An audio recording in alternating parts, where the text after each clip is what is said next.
রমজান আসে আলো হয়ে, কিন্তু কিছু ঘরে সে আলো ঢোকে ভাঙ্গা জানালা। আর আলো নয়, ছায়াই বেশি পড়ে। এই ছেলেটা অপরাধী নয়, তবু তার পায়ে শিকল। কারাগার নয়, তবুও সে বন্দী। কারণ সে বোঝে না এই পৃথিবীর নিষ্ঠুর নিয়ম। এই ঘরে কোনো পুরুষ কণ্ঠ নেই, শক্ত হাতে ভর দেওয়ার মানুষ। আছে শুধু এক বিধবা মা, যার চোখে ঘুম নেই আর বুকে পাহাড় সম দুশ্চিন্তা। ইফতারির সময় যখন ঘরে ঘরে খেজুরের মিষ্টি গন্ধ, এই ঘরে তখন ফুটছে পানি।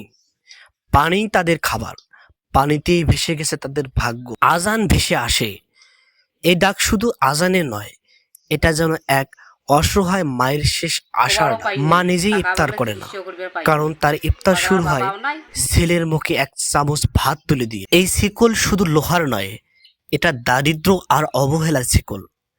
এই রমজানে আমরা যদি হাত বাড়াই, হয়তো এই মায়ের চোখের পানি থেমে যাবে। আপনার একটি ইফতার এই মানসিক প্রতিবন্ধী সন্তানের নিরাপত্তা এবং হতে পারে এই মায়ের শান্ত ঘুম। তাই এগিয়ে আসুন মানবতার কল্যাণে।